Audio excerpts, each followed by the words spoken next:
Everyone, Joe Waxman here. In this video, I want to look at the chart of Walt Whitman, famous poet. Guys, don't forget to hit the like button and subscribe if you have not already. I'm going to read one of his poems. This was written for Abraham Lincoln when he died. O Captain, my Captain. O Captain, my Captain, our fearful trip is done. The ship has weathered every rack. The prize we sought is won. The port is near, the bells I hear, the people all exulting, while follow eyes the steady keel, the vessels grim and daring. But oh heart, heart, heart, oh the bleeding drops of red, where on the deck my captain lies, fallen cold and dead. O Captain, my Captain, rise up and hear the bells. Rise up, for you the flag is flung, for you the bugle trills. For you bouquets and ribboned wreaths, for you the shores are crowding. For you they call, the swaying mast, their eager faces turning. Here, Captain, dear father, this arm beneath your head. It is some dream that on the deck you've fallen cold and dead. My captain does not answer, his lips are pale and still. My father does not feel my arm, he has no pulse nor will. The ship is anchored, safe and sound, its voyage closed and done. From fearful trip, the victor ship comes in with object won. Exult, O shores, and ring, O bells, but I with mournful tread walk the deck my captain lies, fallen, cold, and dead. Okay, obviously that's Abraham Lincoln. I'm not seeing my picture here. Let me just check.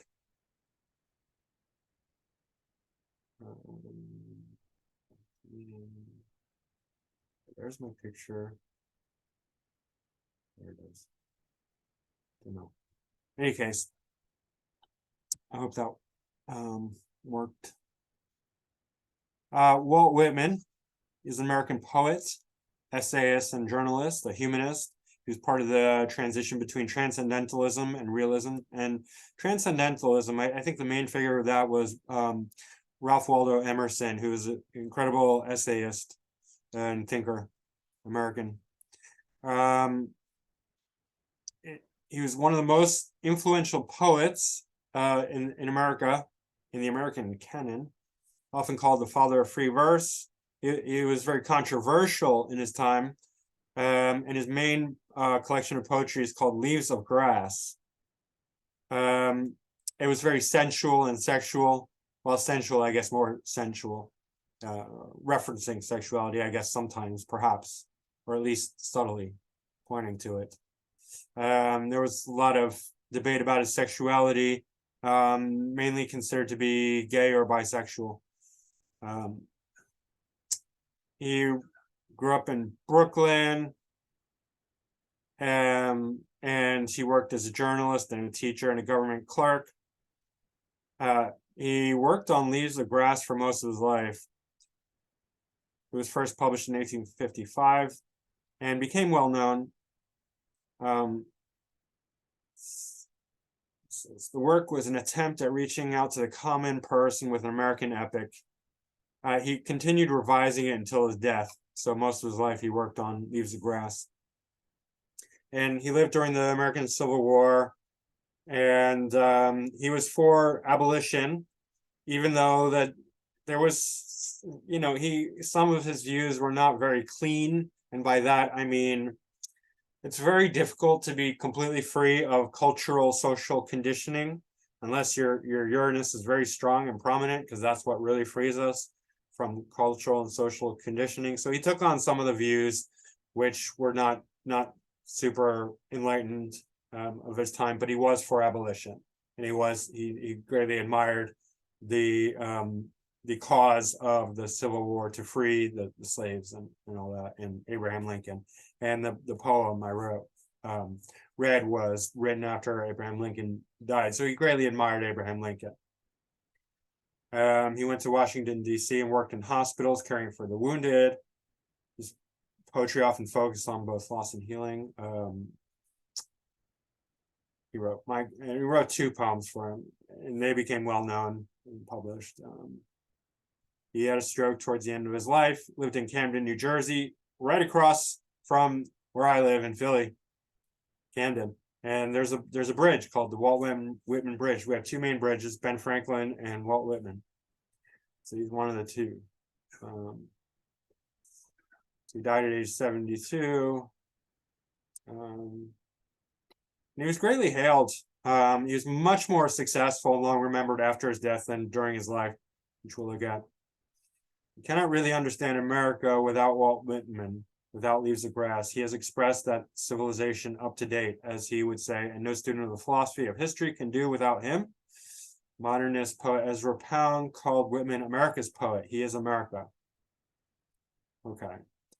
So, born in Long Island, 9 siblings, which is crazy. Well, it's not that crazy. I actually have, see, how many siblings do I have? 9. I have 9 siblings too, so mostly not full blood. 1 full blood. The rest are half. Case. Let's see. They moved to Brooklyn. He had a difficult childhood, a lot of poverty, and he started work at a young age to help pay bills, and he was into media and writing and magazines and all that from an early age. Early career, he worked for a printer. Let's see. He was a regular patron of the library and debating society, theater performances. So like all the media stuff he was big into. He published poetry in the New York Mirror anonymously at a very young age. And at age 16, he moved to New York City to become a compositor, which is working with typesetting. He tried teaching, but he was not satisfied with it. And he worked in newspapers and wrote and edited and contributed to freelance fiction and poetry to various periodicals, right? And made his way as a writer. And then he wrote Leaves of Grass. He became determined to become a poet and wrote Leaves of Grass. And Ralph Waldo Emerson, who I mentioned, was a transcendentalist. Praised his work, and because of that, Emerson was well known. So the book gained some attention. It was heavily criticized for obscene nature of the poetry, because he was very sensual. Somebody calls him trashy, profane, and obscene, a pretentious ass.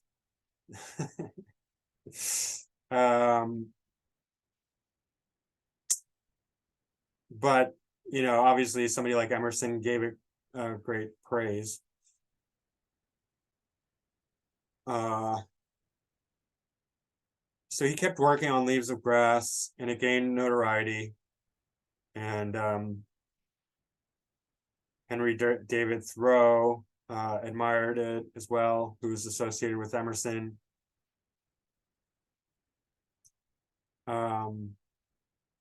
He was forced to work as a journalist again because he wasn't making a lot of money. And he kept publishing different poems. I think he wrote a novel at one point. And so he wasn't like extremely famous or successful during his lifetime, but he did gain some notoriety, some success. But he had to keep working in journalism. And there were a lot of family troubles. He cared for his mother at some point. And "Oh Captain, My Captain," he wrote after the death of Abraham Lincoln. Let's see what else. He cared for his mother. And so, yeah, I mean, that's just the summary. So he kept working and printing poems, and I think there were a few novels here and there. and a lot of journalism and editing and Leaves the Grass. Died in Camden, New Jersey. Good old Camden. Camden is not a very prosperous. I mean, it's probably okay, but it's pretty like crime ridden and a lot of poverty, and kind of like Philly, but Philly's a lot bigger. He was let's see, there's some others. He was very sensual type. He was a great proponent of, let's see, where is it? Like he wrote about like health, but it was kind of not a very well considered. I don't know where it is. Oh, Manly Health, right? He serialized a novel titled Life and Adventures of Jack Engel, an autobiography. Published a series called Manly Health, in training under the pen name Mose Velzer. Self-help guide recommends beards, nude sunbathing, comfortable shoes, bathing daily in cold water, eating meat almost exclusively, plenty of fresh air, and getting up early in the morning. Is like, it sounds like a how to be half animal, but interesting and very manly, which is funny considering that he's also kind of gay. And it was criticized, so over the top, pseudoscientific track, wacky, right? So then, and no doubt, the diet of almost exclusive meat contributed to poor health, because he died, and he had tuberculosis and pleurisy and bronchial pneumonia. So he was not in good health. So yeah, no, I don't recommend a diet of all meat. That's not a healthy diet. No. Let's see. He was originally for temperance, or abstinence of alcohol, and then he later loosened up about that. He was very open religiously. He kind of agreed with all the religions, or at least in part.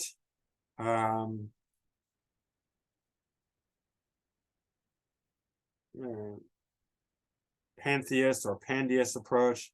It's a very kind of radical religious views. Very erotic, sensual, homosexual, bisexual kind of nature, but it was shrouded in mystery. Not a lot of not a whole lot known about that. He likes sunbathing naked, swimming naked.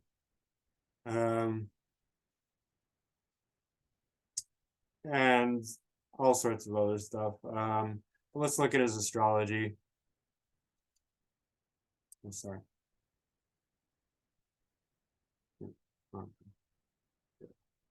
Alrighty. So Gemini Sun, third house. So he's an Aries ascendant. So everything is super crystal clear with his houses. Early degree Aries, it's all doubled over, right? So Gemini Sun, third house. So like, I mean, for writing, for expression, it's just like, that's it. It's clear as daylight. It's Gemini and third house, Sun, right? 9 siblings, the house of siblings, right? I mean, like anyone who doesn't, like, this is just so, it's so amazing. Like once you understand astrology and you see it clearly, and you're just like, wow. I mean, can we be any more literal, right? Like a poet, a writer, a novelist, an editor, a journalist, right? Third house, Gemini, third house, Gemini Sun, right? And then not only that, it's sextile the ascendant. The sextile relationship is Gemini. It's Gemini Aquarius, right? Because third sign, sextile, right? When I looked at the axis for the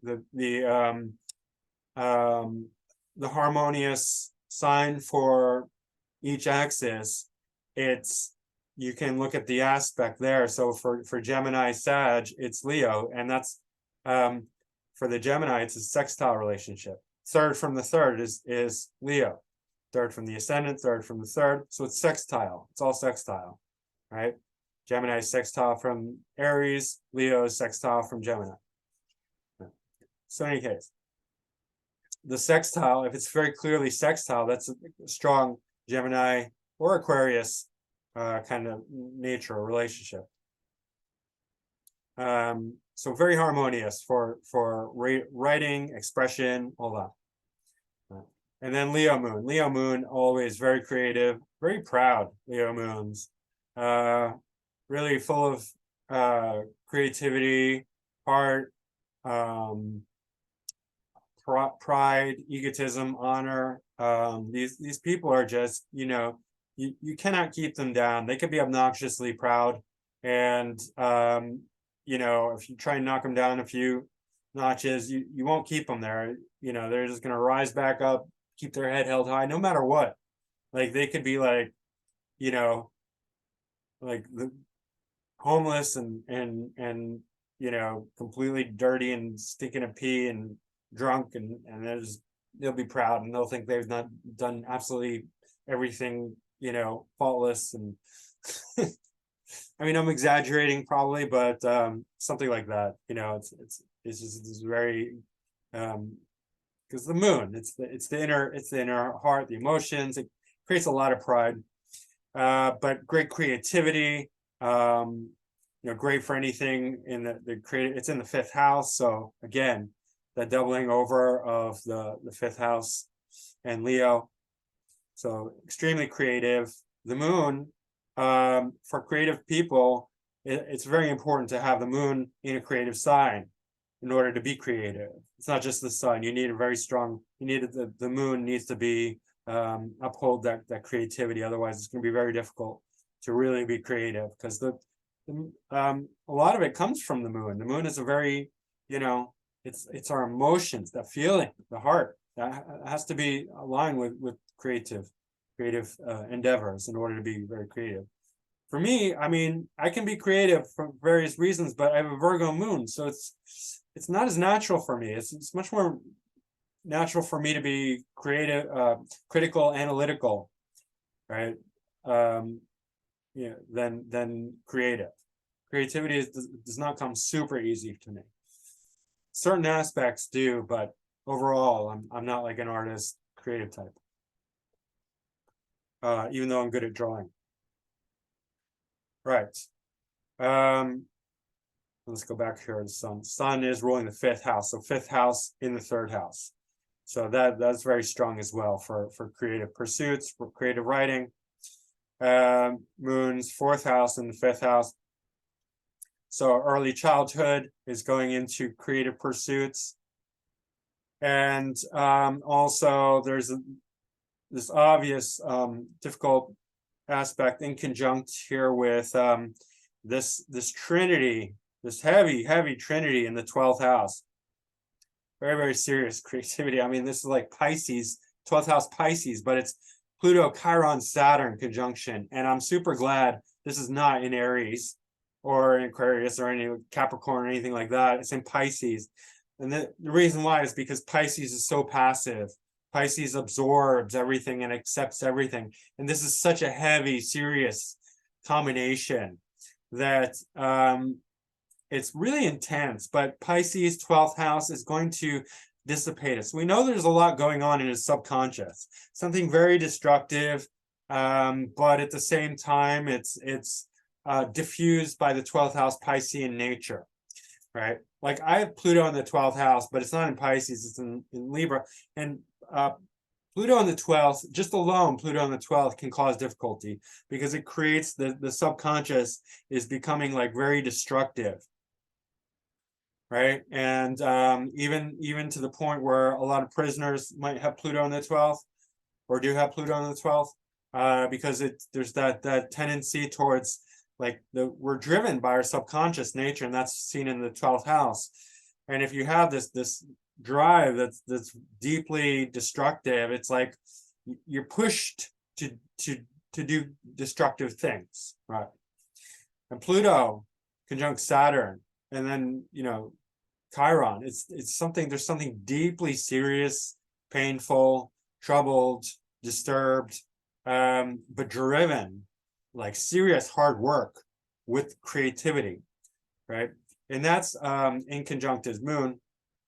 So obviously that's causing difficulty in childhood. And he said like he had a difficult childhood, a lot of poverty.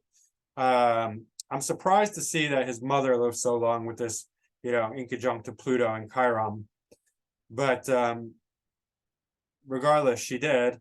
But she did suffer, and he had to take care of her. And there's probably not a lot of detail, but it was probably she probably had a very difficult life, right? And perhaps because it's fifth house, that fifth house is generally a good house. Maybe that helped her.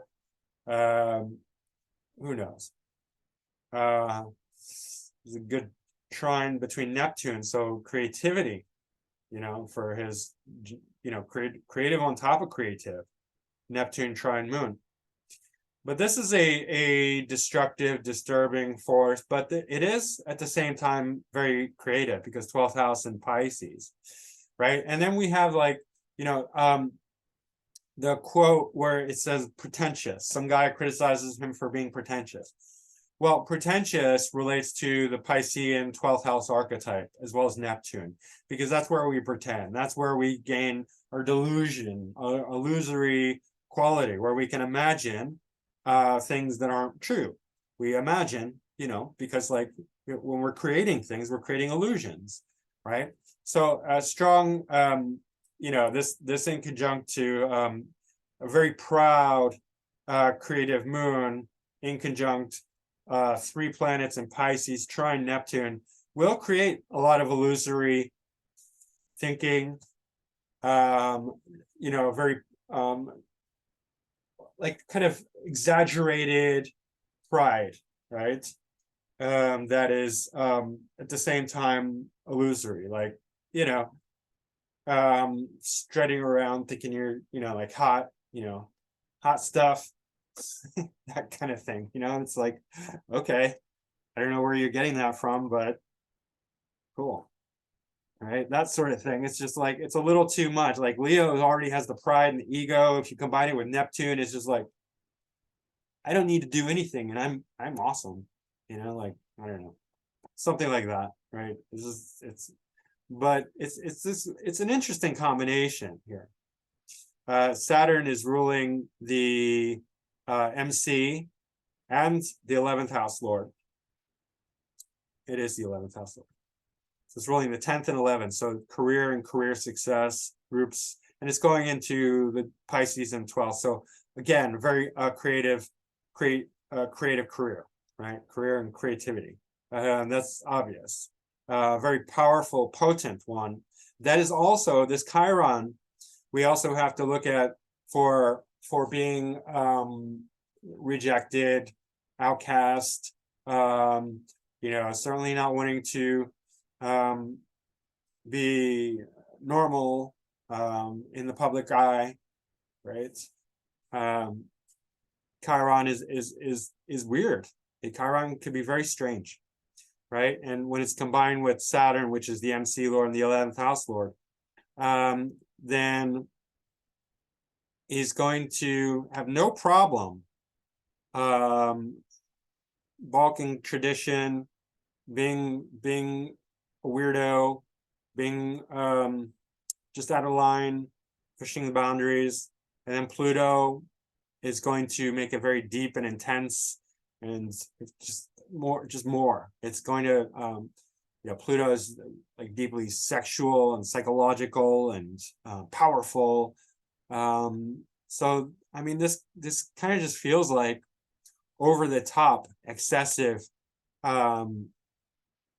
If you read some of his poetry, it is just kind of like over the top, in your face, kind of like provocative.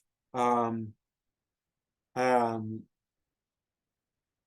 mean, very well worded, very expressive, but there's something really just like full, overflowing, excessive about his creativity.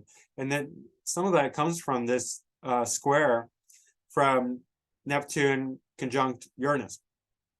So Neptune conjunct Uranus on its own great for creativity, especially in Sagittarius. It's going to create very philosophical, expansive type of mindset. Sagittarian will bring in the philosophical, high-minded nature. Uranus is very radical, independent thinking, very social and political. Neptune is very creative, imaginative, illusory.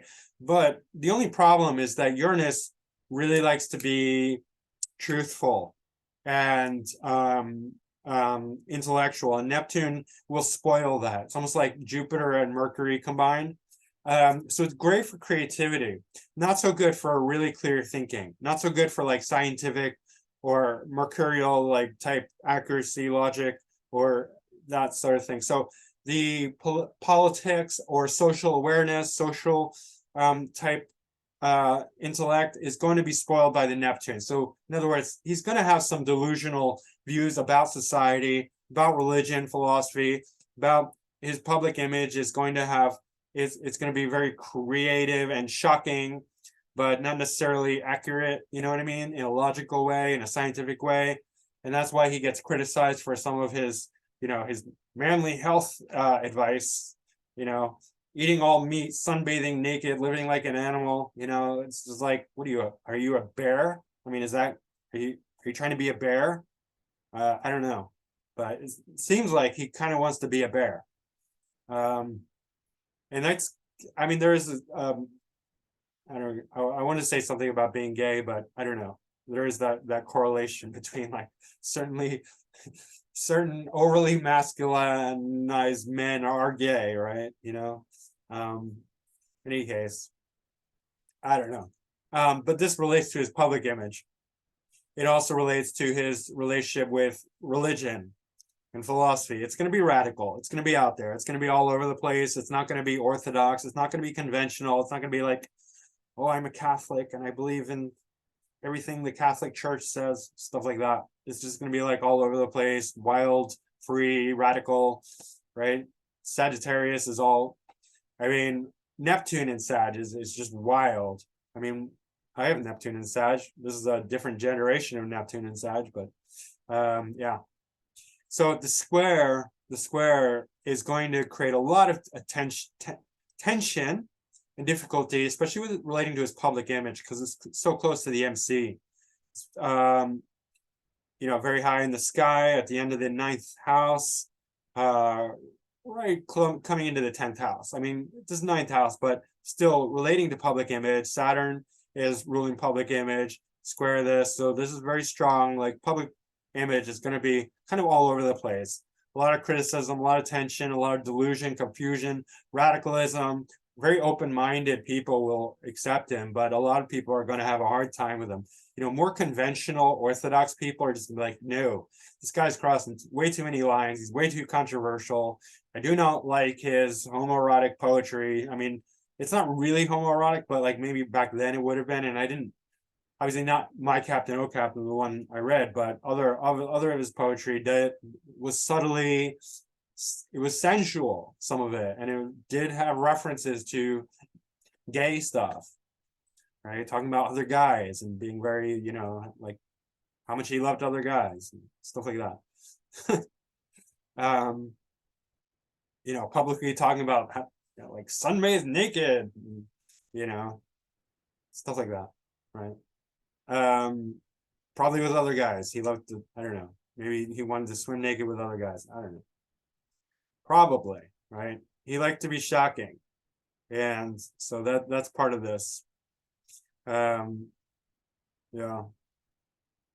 And it probably hurt him because the Chiron's involved, right? And Chiron is involved with in conjunct to the moon. So it probably got his feelings hurt by like the reactions to his poetry and his public views and that he put out there, right? He's going to be, Neptune close to the MC or, in the 10th house or 9th house. It's a very public place, and also Uranus. So these type of people are going to, be artist types, radicals, and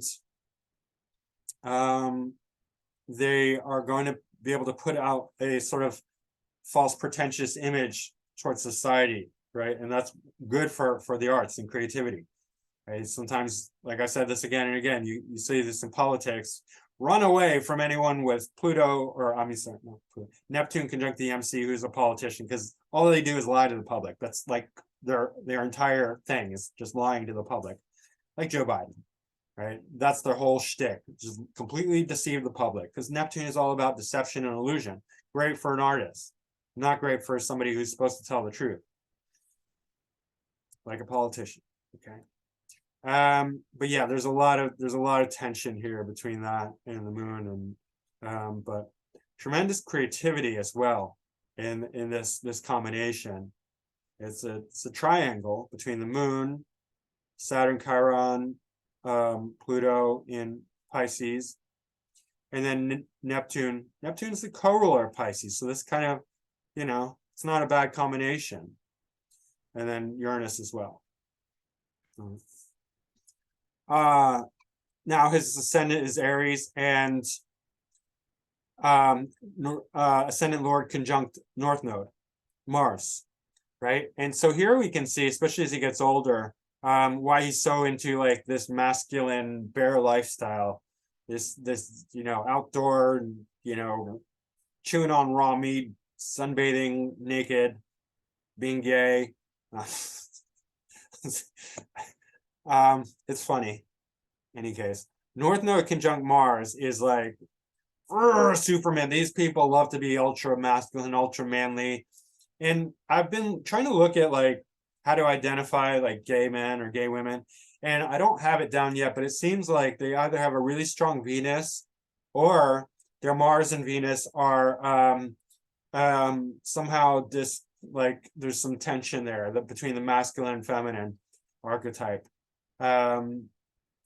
Yeah, so I haven't quite figured it out, but here, I mean, his Venus is in Taurus, so it's really strong, and his Mars is in Aries, so it's really strong, and North Node and Mars in the first house, and the ascendant Lord, so you can see like there's a tremendous amount of like masculine, manly qualities to this guy, like, like, I'm naked, sunbathing, eating raw meat, and completely open and free with my sexuality and stuff like that.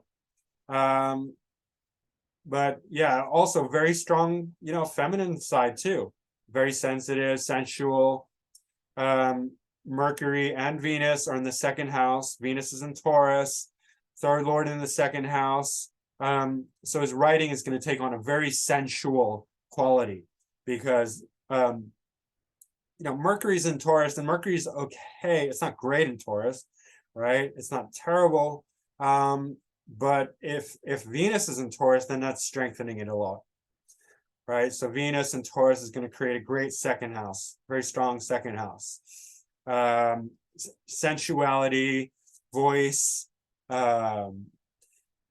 security, tons of security, right? Self-worth, you got to be secure if you're just like all about sunbathing naked. Like there's not really much room for insecurity if that's your thing. Like if you're just going to be like, hey everyone, we should all go sunbathing naked all the time, like you're obviously pretty confident with your body.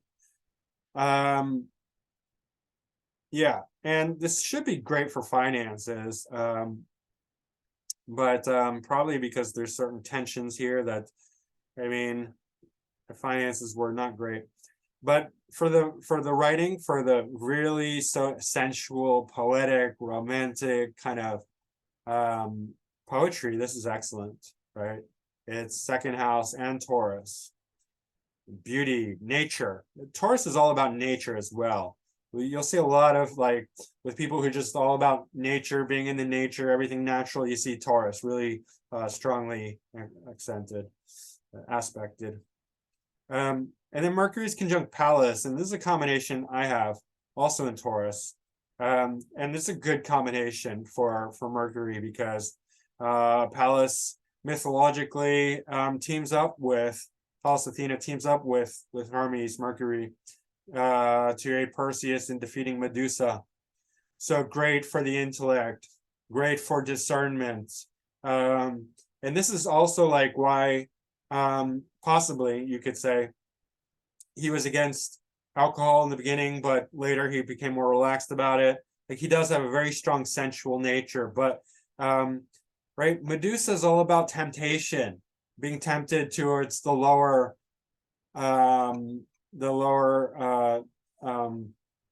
what's the word, desires, sexuality, drugs, alcohol, things of that nature, the things that really bring us to ruin. And Mercury and Pallas Athena are the, when they come together, they were what allowed Perseus to defeat Medusa. So allowed Perseus to defeat the desires of the lower realm, right? So he's obviously very discerning, and with alcohol, or if there were any drugs about that back available at that time, he would be very discerning about that as well. And this is in the second house of consumption. So, when planets are in the second house, there can be a lot of good or bad relating to what you eat, what you put in your mouth, what comes out of your mouth. And the second house also, even if he was writing, it's going to influence his voice, right? You can be a great writer, but your writing can be fairly empty of, or a prolific writer rather, but you're maybe not a very strong voice. The second house is going to give that voice, even if it's in writing, the personality, the body, the sensuality, right? Now there is this square to Jupiter, Jupiter conjunct Eris. Eris is discordia, strife, the god of war, goddess of war, but different than Aries. One of the god, I think Pallas Athena also is a goddess of war. She's related to war, but discordia, Eris, is a troublemaker, right? She's naughty. She goes around and causes trouble. So Jupiter is ruling the 9th house and the 12th house. So the house of that he's drawing from his creativity, the subconscious, and the 9th, philosophical. So you can see that his philosophical views are going to be, his spiritual philosophical views are going to be controversial, a bit, rock the boat, sort of disturb the agenda, disturb the norm, and it's going to tie into his writing big time and his expression. Mercury ruling the 3rd house and the 2nd house, so he's going to write about it, and it's going to be very controversial. It's that square, it's that strong tension there. Jupiter also is going to bring great success. Jupiter is quite slow. Do it. Missed it. Yeah, it's moving very slow. 5 days from station, retro station. That's pretty slow, right? So this is a successful Jupiter. This is a strong Jupiter because Jupiter is also mutual reception with Saturn. Jupiter and Saturn sign, Saturn and Jupiter sign. Saturn ruling 10th and 11th, Jupiter ruling 9th and 12th. So we're getting an exchange here. That strengthens Jupiter, strengthens Saturn, strengthens his career, strengthens career success. Groups, networks, social, political views, which is Aquarius, 11th house. But also Jupiter in the 11th house is why his career success is even stronger than his career. In other words, career would be while you're alive is more like your career. The 11th house is more like how successful is your career, which often extends way beyond the person's life. If Jupiter's in the 11th house, that means he's going to be remembered long after he's dead versus during his life where he wasn't super successful, right? He gained pretty good success, but not even enough to live on.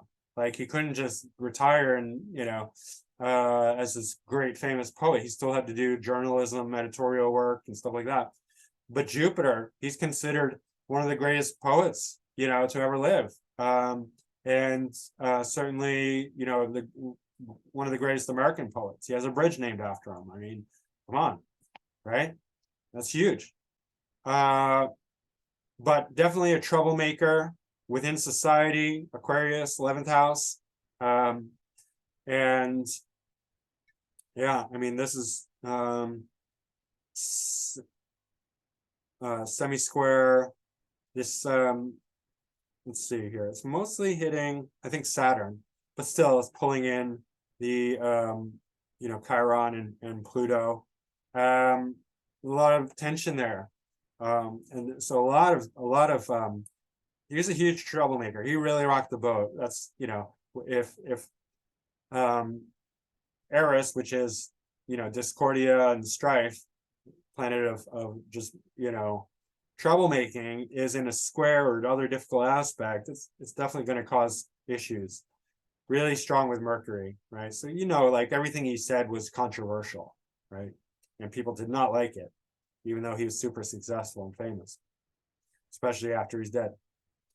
Both his South Node and North Node are in good shape because South Node is in the 7th in Libra, so like early on, tons of relationships, right? That's South Node, in especially in Libra and in the 7th house. Everything's doubled over. And then North Node in the first. North Node in the first is more alone, generally speaking, but also much more iconic and powerful, right? And then it's conjunct the ascendant Lord, Mars, in Aries. Mars is very strong in Aries, dignified. And yeah, Mars is trine Uranus and Neptune. So Uranus is very independent, kind of shocking, rebellious, totally different, unique. So he's going to be this very strong, polarizing character, right? Like some people just love him, some people hate him, and just because the conservative types, the ones who don't want the boat rocked, are gonna feel very threatened by him. This very powerful, Mars and Aries conjunct North Node in the first, trine a very prominent Uranus and Sagittarius and Neptune. It's kind of like a bolt of lightning that the open-minded will greatly appreciate, but the closed-minded will just feel really threatened by, really criticize him heavily. But yeah, South Node in Libra, ruled by Venus and Taurus, so very sensual in the first half of his life, and very powerful and strong in the second half of his life. But both, it's going to be about writing and creativity, and that's really where his strength lies. And a lot of there's going to be some political social views that are strong, not necessarily completely accurate, because Neptune and Uranus Neptune's going to draw from the crystal clear thinking ability. It's going to bring him more to the creative, imaginative side of things, but still. Yeah. Let's look at his draconic chart. Okay, still very strong Mars in Aries, right on the ascendant. Not much different there. Very strong Pisces stellium. Ascendant moves into Pisces. It's all very similar. First house is even more full with Venus, Pallas and Mercury in Aries. Mercury right over Mars, by 2 degrees still. Mars being the ascendant Lord, Mercury being what he's known for, writing. Now Sun is in Taurus, so more sensual, conjuncting Mercury. It's very appropriate, again, bringing this bear-like character. Consider him kind of like a bear. Bear poet. Still moon in Leo, 5th house. It's quite similar. Because he has the nodes the same, South Node in Libra, North Node in Aries, the same as in Draconic, always. And these are very similar, still more in the 9th house, closer to the 9th house cusp, Neptune and Uranus. Jupiter moves more into the 10th house, but it's in Capricorn. So Capricorn, not so good for religion, philosophy type stuff. And he wasn't very religious or philosophical. I mean, he went there, but it wasn't really his strong suit. But Jupiter does bring success, and it's very interesting. I don't think I have anything else. I think there's some deep concerns that his mental health, I would say there was issues there. You know, this triplicity in the 12th house in Pisces, triple planet conjunction, in conjunct the moon. Moon in Leo is pretty solid, but still, definitely some issues that may have been held in deep secrecy because 12th house Pluto, or 12th house Pisces, Pluto, Saturn, Chiron, it's going to be well hidden in the subconscious mind. He might not have been super aware of it, but plus the squared it from Neptune and Uranus, could definitely be some mental health issues there. Yeah, Mercury has a square to it. Of course, Mercury's in Taurus, so it's very solid there, but still, certain mental health something for sure. Mainly the moon, the in conjunct to the moon from this triple planet conjunction. In any case, very powerful, polarizing figure who is much stronger after he's dead than while he was alive. And just for comparison, Van Gogh had Saturn in the 11th. Van Gogh died poor and virtually unknown. I think he gave a painting to his landlord for rent, and she used it as like a doormat. That's how revered he was while he was alive, right? But after he's dead, he's like, oh, this god of art, right? And that's sort of Saturn's nature, and 11th house, right? It's the success of the career. And Saturn endures, but delays initially, and eventually endures if you put enough effort into it, right? If you put enough work, Saturn will extend and really elongate wherever it rules. So career success. Jupiter brings success. So it's interesting. Show. Alrighty, guys, that's Walt Whitman, and please hit the like button if you can, if you enjoyed this, and subscribe to my channel if you have not already, and leave a comment down below and say whatever you want, and book a reading with me. My website is macroastrology.com. My email is macrogoldmachine@yahoo.com. And I'm going to be holding classes on Sunday evening at 7 p.m. Eastern time, Eastern US, Philly. Just email me if you want to get on the list. I'm asking $15, but if you can't afford that, I'll accept $10. And if you can't afford that, I will accept some sort of exchange or even an IOU. You know, if you really don't have the money, I'm not going to turn anyone away. So just let me know. And all right, guys, thanks. I will see you soon. All right, bye.